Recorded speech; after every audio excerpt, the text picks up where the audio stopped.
guys, and welcome to another week of the Chronicles. I'm so excited to have you back for yet another edition, and I'm super excited about this week's video because I will be interviewing some expats from all around the world that are going to be sharing their perspectives about how the coronavirus has affected them in their different parts of the world. So without further ado, let's introduce them. Hello everyone, my name is Lindsie and I am originally from South Africa, but right now I currently live in Chiang Mai, Thailand. I've been living here now for about 5 years to be exact. I'm a professional photographer and I also teach English online. My name is Adalia. I am originally from Houston, Texas. Currently, I live in a small town of about 7.8 million people. It's called Hefei, China. It's in Anhui province, which is about 2.5 hours by train from Shanghai, and actually about 2.5 hours from Wuhan. I have been here just over a year, about 13 months. I came to China for work. I am an educator. I work at a offshore Canadian high school. I'd never heard of it before I came here. Because there are the Chinese public schools, some of them hire foreigners to teach English. Then of course, there are international schools. This is kind of somewhere in between. What it is a public high school teaching British Columbia curriculum. Hi, my name is Candace. I am from Florida and New Jersey, but recently I have been living in Shanghai, working as an ESL teacher for the year. So I've been abroad for 4 years now. So I became a Londoner 3 years ago, absolutely fell in love with it. Going back there after, have no intentions of moving back to the US. My name is Alexis. I am an Army brat, so shout out to all my military brats out there. I was born in Monroe, Louisiana, but I moved, I believe, in 2nd grade to Texas, and then Germany, and then Texas, and then Germany, and then Texas. So for me, I just normally tell people I'm from Texas. Texas is home. I'm a Texas girl through and through. I love everything about the state of Texas, but my roots are in Louisiana. Go Saints, who dat? So that's where I'm from. I currently live in Hanoi, Vietnam. I have been living this time abroad here in Vietnam for 21 months. I moved here July of 2018, and I can't even believe it's been 2 years. I am an entrepreneur. I have a small online business, and I'm also a lash artist. So here in Vietnam, I have my own lash business. I take clients at my home studio. Most of my clients are expats. I do have a few Vietnamese clients, and I travel as much as possible. So that's what I do. So as I share with you guys each week, I thought it was very important to ask these expats around the world how the coronavirus has affected their jobs, their personal lives, what happened whenever they first found out about the coronavirus. So let's hear their take. One of the things that it's really affected is travel, which I think it's affected everyone's travel plans. I'm actually supposed to be in New Zealand right now, visiting some family. I'm supposed to be meeting my nephew for the first time, but unfortunately that's been put on hold, so I have to just wait until further notice. I'm unable to do any photo shoots outdoors, which I usually do. I enjoy a lot of outdoor photography. I'm able to use my utilities here in Chiang Mai. I'm surrounded by beautiful nature everywhere. So I do a lot of my photo shoots outdoors, and I'm unable to do any of that because we have to stay inside. I miss my friends a lot. I really miss my friends. I miss just having the freedom to go wherever I want to go, whenever I need to go anywhere. So yeah, that's been a little bit difficult to, I guess, adjust to. And just being creative in general outdoors has been put on hold. So all of these negatives or I would say bad things that have come out of the COVID-19 for me. However, on the plus side, with my teaching online, that's been a good thing because my classes have been increased because there are more people at home or studying from home. So I get to get some more cash, make a lot of money when I am now situated at home, and save for my future travels. Another thing that I turned into a positive is my creativity. I try to channel my creative energy into video editing, which is something I've been planning to do. It's been on my to-do list forever. So right now I've been channeling my negative and creative energy, into filming, editing video, learning how to edit video, and just learning some new skills, which has been going pretty well actually. However, I do take a lot of naps. I love naps. Naps are everything. During this time, a lot of people feel like we should be pressured or are feeling pressure from society, from social media especially, to get on all these challenges that everyone's doing, work out, eat well. And if we don't do this while we're in this pandemic, then we would have wasted our time. I disagree. It's your time. You can use it however you'd like, do whatever you want to, and absolutely don't feel bad about it at all. COVID-19, my life has been affected in a lot of ways. For one, my job, my school is completely closed. Don't really know when we can go back. The talk of online school indefinitely is in the air, but for now I don't know. And I'm also not there to know because I went to Thailand like a week or two after this whole thing kind of got a little crazy in China. Went to Thailand, and now the borders are actually closed for foreigners, so I can not go back to the rent I'm paying right now. I can't go back to, the place I made my expat home this year, but I don't know. With all that said, I definitely don't regret my decision. I wouldn't take it back. I think this is just part of the risk that you take when you decide to make another place your home.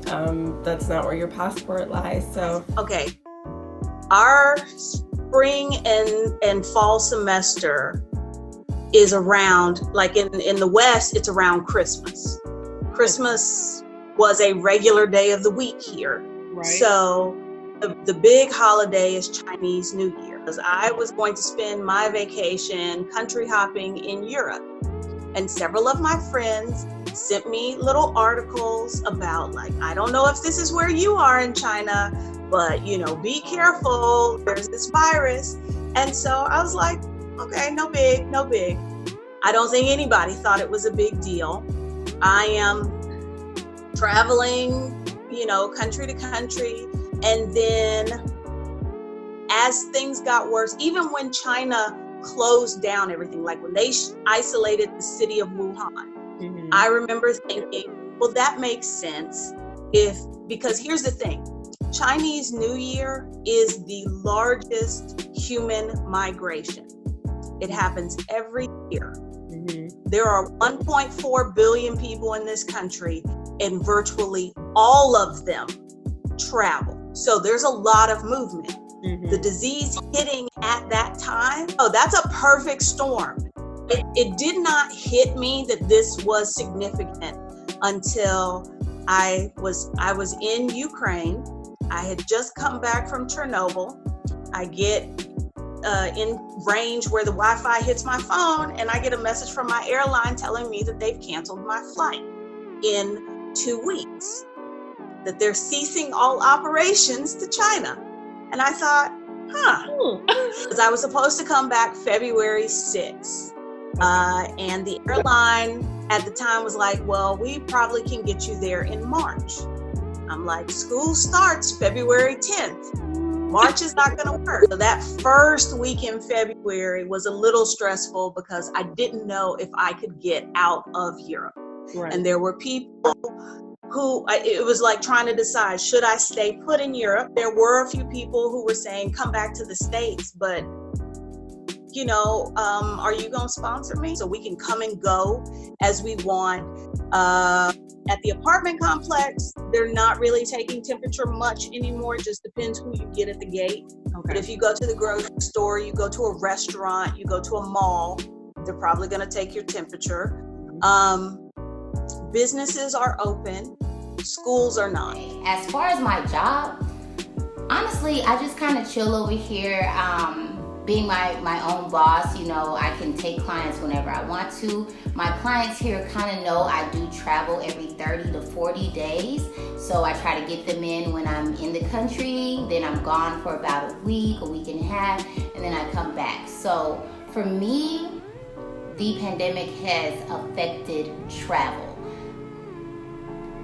I was just in Myanmar. Myanmar was the last country I went to. While I was there, I started seeing that the virus was getting a little bit more serious. I'm in a couple expat groups on Facebook, and one of those groups is called Hanoi Beautiful. It is a group to the ladies that live in Hanoi, or ladies who are those who identify as women. And I started seeing like girls say, oh no, someone just came back, she has the virus, they're about to shut Hanoi down. And I'm in Myanmar like, y'all got to be playing with me. No, I just left. Everything was cool. We knew about the virus, but you know, I thought it was just kind of isolated to China. We did know that some people were getting it in other countries, but I just really didn't think at the time that it would get this serious. I had to cut my trip short because Vietnam absolutely went ahead and stopped letting European passport holders into the country, but they had not yet stopped U.S. American passport holders. So I was going back and forth with a visa agent here, and I'm like, yo, do you think I can stay in Myanmar like 3-4 more days, or should I come? And the lady basically told me, just come back ASAP, because we do not know when they're going to close the country down. Most of my lash clients are expats, so they're foreigners. They're either from some country in Europe or South Africa, America, just anywhere, Canada. And a lot of us were faced with that decision of, should we stay here in Hanoi or should we go back to our home countries? One of my first and most loyal lash clients, she went ahead and went back to the States. A lot of my clients went back home. So as far as just lash work, it has went down drastically.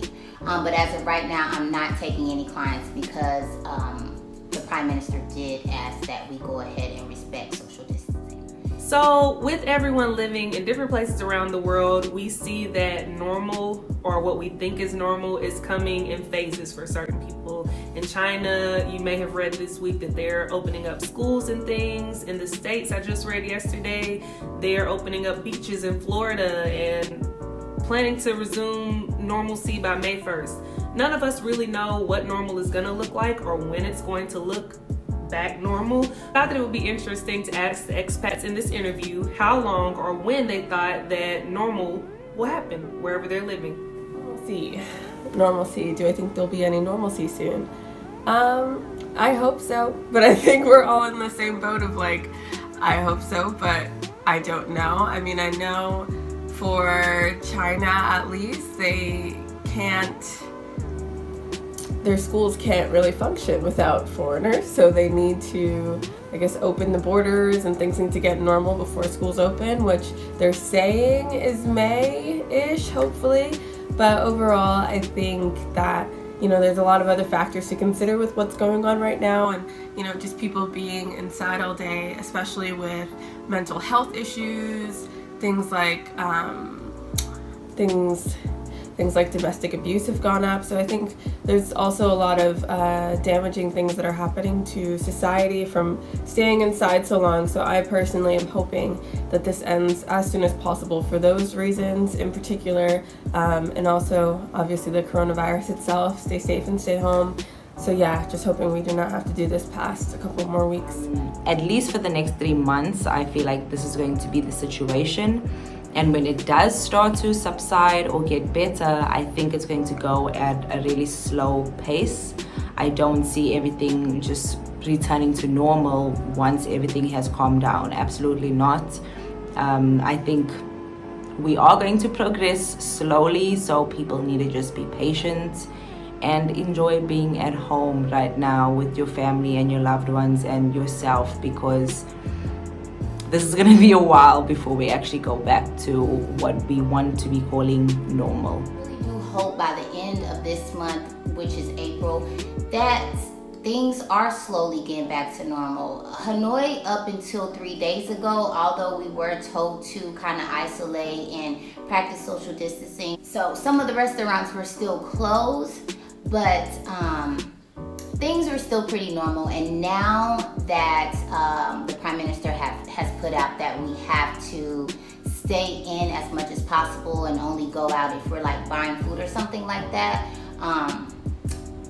now things are kind of like, okay, we got to take it more seriously. But I do think that Hanoi will get back to normal more sooner than later. Mind you, we were supposed to go back March 2nd, and then it was March 17th. So until those children actually go to school next week, it's still theoretical. Yeah. People are behaving as if they never contemplated this was a possibility, yet we've watched tons of movies and TV shows about this very thing.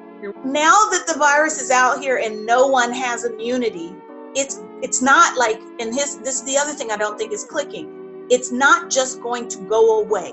When they say, okay, you can go back to work, it's still not gone.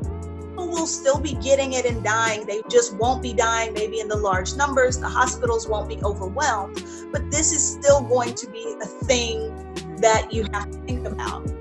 And how I tried, when I decided to come back to China, and people were like, are you sure you can live like that? And I said, it's kind of like, well, because I'm from Texas, I said, it's kind of like when we have a hurricane, except I get to have electricity and internet. And we know what to do when there's a hurricane, but we can't translate that same behavior to this. Last but not least, I think that it's super important to share the knowledge that we have about living abroad. Obviously, each of us have our own experiences and perspectives, so I just asked to just give you guys a little piece of advice before we get out of here. And advice for travelers interested in moving abroad. So like I said, I don't regret my move at all. I would definitely highly suggest that, people still move abroad, especially after this. I'm sure you're realizing like, hey, life is short. If I'm gonna move abroad, I might as well do it after this. My advice, do your research, do your own research, especially when it comes to countries. You may not vibe with every country, and I know I have so many countries that I'm like, no, I do not vibe with. I was London, Shanghai, maybe I could do Paris. Like, I've just established myself as a bougie expat, and I know that there's some cities or some places I just do not want to be an expat. And that's completely okay, because it's me, and you need to match it to your personality. So make sure your country matches your personality, I would say. Make sure if they speak a second language that you can learn at least, if they speak a second language, if they speak a different language than English, make sure you learn at least a couple phrases. It'll take you such a long way. And I would just suggest go into it with an open mind. I think don't bring your stereotypes that you have about that country to there. I think it will spoil your time. I think if you go with an open mind, then every day is just a new crazy experience. Even things like getting groceries are suddenly this wild adventure. And yeah, I'm an expat for the long haul. I don't regret my decision at all. So the short answer to this is just do it. I believe that we know ourselves. We truly do know what's best for us, but we will find every problem in the universe to get us out of doing something that can like elevate our life, to make us much more happy, to just do things that are so great for ourselves, and we won't do it sometimes out of fear. My first piece of advice is do what is best for you. If it's in your head, if it's in your heart, if you dreamt about it, if you're like me and you got on YouTube and you've seen these videos of people living abroad and traveling and just having the time of their life, and if you even for a second thought, yo, this looks so dope, I can't believe someone is really doing that, you could be that person doing that. Pick a country in your head and Google expats living in Vietnam, expats living in Thailand, expats living in the Philippines. Just look at videos. Get yourself hype about it. Start envisioning yourself really living there. Start envisioning yourself packing and on the plane and just doing it. Any advice that I have for travelers or people who are thinking about traveling or living abroad, do it. Do it. Make that jump. Take that leap. I have no regrets at all. I've grown tremendously in the past 5 years, living in Chiang Mai, traveling, being able to connect and meet new people. I've made friends who have now become family. I've made connections that I know are going to be lifelong, and the life lessons I've learned throughout my time abroad are forever. They're going to stay with me forever. This is really an experience that I would suggest to anyone. I would support anyone in this. If anybody needs any questions or any help on how to get here the same way I did, I'll be happy to help, because this is really an opportunity that you should take if it comes to you. And live in the moment. You learn a lot from traveling. You learn a lot from the experiences during your travels, and the people that you're meeting constantly. I would also say be brave, because you might end up being part of a global pandemic while you are abroad. However, this is also a learning curve, and we're all going to come out of this stronger. Everybody stay safe, and peace. If I had to give anyone advice about living abroad, I would definitely follow up with my fellow expats by saying, just do it. If you feel it in your heart, if you think it in your mind, you see us, we're regular people out here living our best lives around the world. Of course, everybody's experiences will be different. I think that you have to do research about what country that you want to live in, make sure that it fits your personality, it fits your salary, it fits your cultural needs and your language needs and what you can do. Just be flexible, and be ready for an adventure, because that's exactly what it's gonna be. Even if you don't like it, it's just another story that you can put in your book. And you can always ask any of us any questions that you want to know about living abroad. We will be more than happy to give you all of the information that we have and guide you if you plan to move abroad. So I hope that you enjoyed this week's Corona Chronicles. Make sure that you go and follow each of the expats that were involved in this interview. They are amazing people, and they can give you some awesome perspectives on living abroad, more in depth than this video. As always, make sure that you share this video, like it, and subscribe so that you can be the first to be notified the next time that I post. And as always, stay safe and take the world.